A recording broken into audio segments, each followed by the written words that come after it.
Chosen from among all others by the immortal elders Solomon, Hercules, Atlas, Zeus, Achilles, Mercury. In time of dire need, young Billy has been granted the power by the immortals to summon awesome forces at the utterance of a single word. Shazam! I got to see Shazam early. Does the excitement I had to see it before most of the rest of the world make me more inclined to view it positively? Yes. But I've thought about it for a few days before writing this, so I could reflect on it a little more. Does Shazam hold up in this amazing time for superhero movies compared to films like Aquaman, Wonder Woman, Into the Spider-Verse, and Captain Marvel, or is it a failed attempt to stand out in a saturated genre? The premise has always been the most compelling aspect of the Shazam mythos, or Captain Marvel mythos if you're a little more old school, and that premise benefits the movie. Billy Batson is a young teenager who continuously runs away from foster homes, refusing to accept anyone but his long-lost mother as his real family.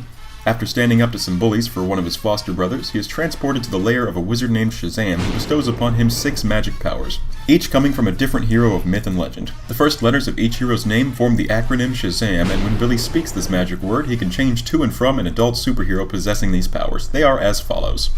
The Wisdom of Solomon. And Solomon says, well, we will cut the baby down the middle. Well, okay, he doesn't really get this power. At all. The Strength of Hercules. The Stamina of Atlas.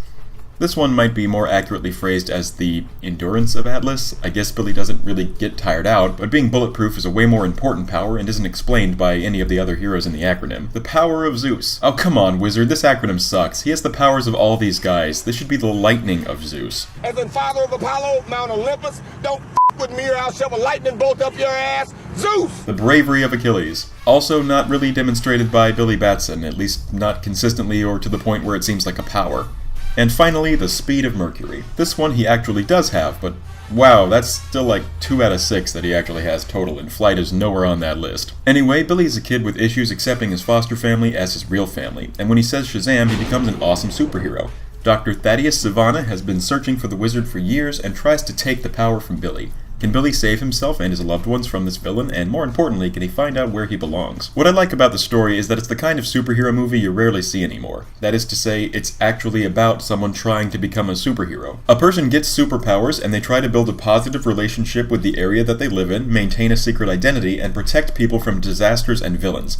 Really think about it, other than the Spider-Man movies, when's the last time a superhero movie has actually been about that? The Nolan Batman movies? Most superhero movies these days are about a superpowered main character trying to accomplish a goal that isn't always related to superheroics. You won't see Captain America jumping around rooftops in case he sees a mugging or Venom rescuing people from a burning building, and that's fine, the genre would get stale if it didn't branch out into government conspiracies or alien grudge matches or World War I or alien invasion stories. But we've had so many of those that seeing a standard superhero is actually refreshing, even if we are still getting Spider-Man movies all the time. Asher Angel, who might have the coolest name ever, plays young Billy Batson, while Zachary Levi plays the superheroic adult Billy Batson. These two have a really delicate balancing act to manage here. The audience has to always remember they are the same character with the same personality, but the actors also have to demonstrate that they are different sides of this character's personality. Young Billy is a miserable loner, while adult Billy is a friendly goofball. And it makes sense. Billy doesn't even have to worry anyone will figure out his identity since he looks completely different, so he can be himself with no consequences, even if he didn't have powers that make him indestructible. One change I was prepared to dislike was that Billy in this movie isn't a goody two-shoes. It's not that I think all superheroes should act that way or anything, I just always took that as the explanation for why he was worthy of the power of Shazam and not others. It was a good idea to make Billy a troublemaker though, since he then gets to develop into a better person, and he's just a more interesting, entertaining character because of it.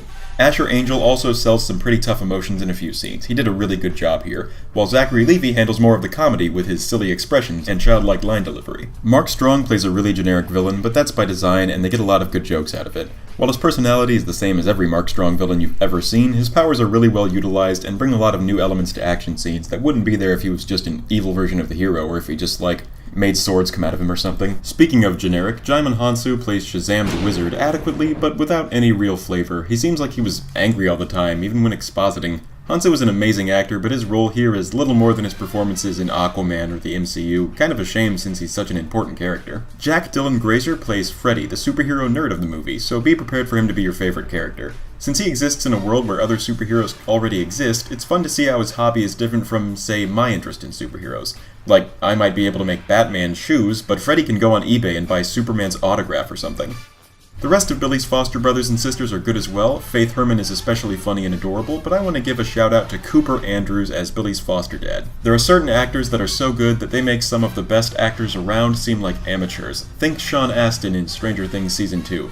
Cooper Andrews' role isn't that big, but his acting is so natural that it's hard to view it as acting at all. I'm sure his incredibly natural performance is aided by the writing, here done by Henry Gayden and Darren Lemke, the latter of whom is experienced in writing children's films. And that's really what Shazam is. It's a children's film. It's basically superhero big, and it feels like it could have been made in 1999 and just emerged from a time capsule. The action is decidedly small scale compared to other modern superhero movies. It's more about individual uses of powers than it is about big, spectacular set pieces. You know how every DC Cinematic Universe movie feels like it's trying to have a climax topping the Battle of New York from the Avengers? Superman and Zod had a destructive city fight, then the Trinity and Doomsday had a destructive city fight, Suicide Squad had...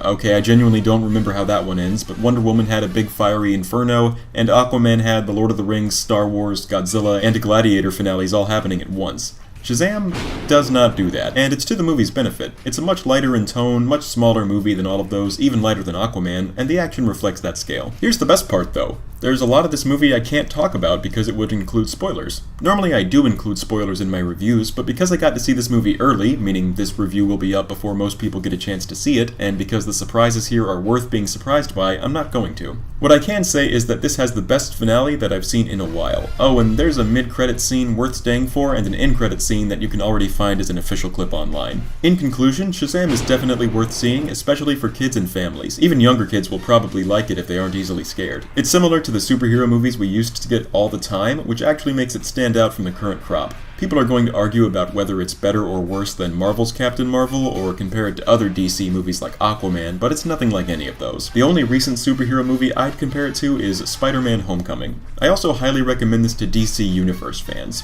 We learn a lot about how regular people view certain other heroes, and the mid-credits scene reveals a character that DC fans should go nuts over. I want to give it away, but you're just going to have to buy a ticket to find out. Hey, I've reviewed 2 DC movies and 2 Sony superhero movies, but I didn't review Captain Marvel. Well, to make up for that, in the month of April, I'll be uploading reviews of every MCU movie, from Iron Man to Avengers Endgame. It's going to be a month of Marvel here. Have I finished all the reviews yet? Not even close. Will I finish on time to actually upload them all in the span of 1 month? It's doubtful. I've got, other hobbies and a job. But come back here in April if you want to revisit the road to Avengers Endgame, and go see Shazam 2. I am Shazam! I'm the genie of the lamp. You all remember a movie called Shazam with Sinbad playing a genie? You know what? Yeah, man, that's one of my favorite movies, okay? I enjoyed doing that movie. I was going through rehab at the time, and that's when I shot that movie because I needed cash for crack. The Shazam ISIS Hour. A full hour of exciting adventure with the world's most powerful mortals. Captain Marvel, champion of truth and justice.